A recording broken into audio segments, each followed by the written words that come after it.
റിയാസ്, മറ്റൊരു വിഷയം അവയവം മാറി ശസ്ത്രക്രിയ ചെയ്ത സംഭവമാണ്. ഇത് വലിയ വിവാദമായിരുന്നു. എന്തായാലും കുട്ടിയുടെ നാവിന് പ്രശ്നമുണ്ടായിരുന്നു എന്ന് സൂപ്രണ്ടിന്റെ റിപ്പോർട്ട് വന്നിരിക്കുന്നു എന്നുള്ളതാണ്. കോഴിക്കോട് മെഡിക്കൽ കോളേജ് മാതൃശിശു സംരക്ഷണ കേന്ദ്രം സൂപ്രണ്ടാണ് റിപ്പോർട്ട് സമർപ്പിച്ചത്.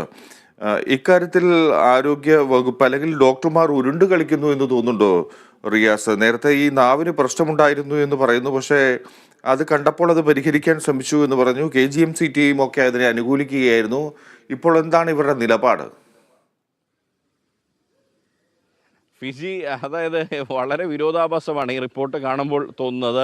ഒരുപക്ഷെ സാധാരണക്കാരന് ചിരി വരുന്ന ഒരു റിപ്പോർട്ടാണ് മെഡിക്കൽ കോളേജ് മാതൃശിശു സംരക്ഷണ കേന്ദ്രം സൂപ്രണ്ട്, കോഴിക്കോട് മെഡിക്കൽ കോളേജിൻ്റെ മാതൃശിശു സംരക്ഷണ കേന്ദ്രം സൂപ്രണ്ട് സമർപ്പിച്ചിരിക്കുന്നത് എന്നുള്ളതാണ്.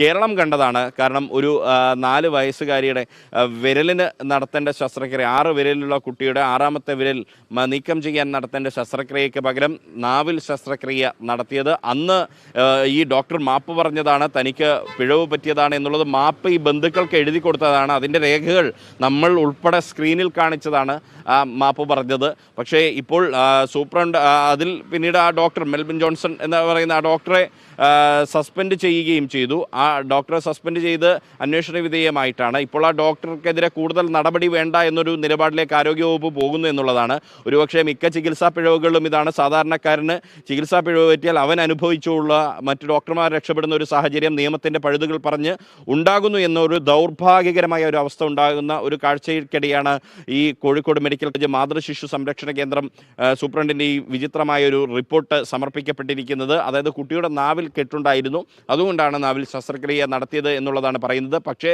അപ്പോഴും ചോദ്യം ബാക്കിയാണ്. സാധാരണ ഇത്തരം ശസ്ത്രക്രിയ നടത്തുമ്പോൾ, ഒരു കുട്ടിക്ക് ശസ്ത്രക്രിയ നടത്തുമ്പോൾ അവരുടെ ബന്ധുക്കളുടെ, കുടുംബാംഗങ്ങളുടെ, പ്രത്യേകിച്ച് രക്ഷിതാക്കളുടെ അനുമതി വാങ്ങിക്കേണ്ടതുണ്ട്. അത്തരത്തിലൊരു അനുമതി എന്തുകൊണ്ട് വാങ്ങിയില്ല എന്നൊരു ചോദ്യം അവശേഷിക്കുന്നുണ്ട്. എന്തായാലും ഈ കുട്ടിയുടെ ബന്ധുക്കളിൽ നിന്നും പോലീസ് ഇന്നലെ മൊഴിയെടുത്തിട്ടുണ്ട്. പോലീസ് ഈ ഡോക്ടർക്കെതിരെ കേസെടുത്തിട്ടുണ്ട്. പക്ഷേ നിയമപരമായി ഡോക്ടർക്കെതിരെ കേസെടുക്കുക, ഡോക്ടറുടെ മൊഴിയെടുക്കുക എന്നതിനപ്പുറത്തേക്ക് ഡോക്ടർക്കെതിരെ തുടർ നടപടിയെടുക്കണമെങ്കിൽ മെഡിക്കൽ ബോർഡിൻ്റെ റിപ്പോർട്ടും കൂടി പോലീസിന് ലഭിക്കേണ്ടതുണ്ട്. കാരണം മെഡിക്കൽ ബോർഡ് ഇപ്പോൾ ഇതേ പോക്കാണെങ്കിൽ ഡോക്ടർക്ക് അനുകൂലമായി വിധിച്ചേക്കുമോ എന്നൊരാശങ്ക കുട്ടിയുടെ ബന്ധുക്കൾക്കുമുണ്ട്, നാട്ടുകാർക്കുമുണ്ട്, പൊതുജനങ്ങൾക്കുമുണ്ട്.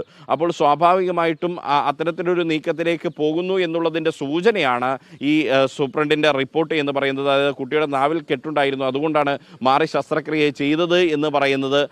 ഒരിക്കലും നീതീകരിക്കാൻ പറ്റുമോ എന്ന് ചോദിച്ചാൽ അതിന് സാധിക്കാത്ത രീതിയിലാണ്. അത്തരത്തിലൊരു റിപ്പോർട്ടാണ് ഇപ്പോൾ സൂപ്രണ്ട് സമർപ്പിച്ചിരിക്കുന്നത്. ഫിജി, ശരി റിയാസ്. സംസ്ഥാനത്ത് വേനൽ മഴ ശക്തമാകുന്നു. ഇന്ന് പാലക്കാട്, മലപ്പുറം ജില്ലകളിൽ ഓറഞ്ച് അലർട്ട്.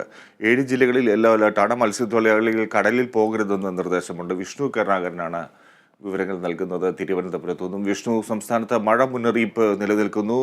പലയിടത്തും ഒറ്റപ്പെട്ട ശക്തമായ മഴയ്ക്ക് സാധ്യതയുണ്ട്. എങ്ങനെയാണ് മുന്നറിയിപ്പുകൾ, നിർദ്ദേശങ്ങൾ?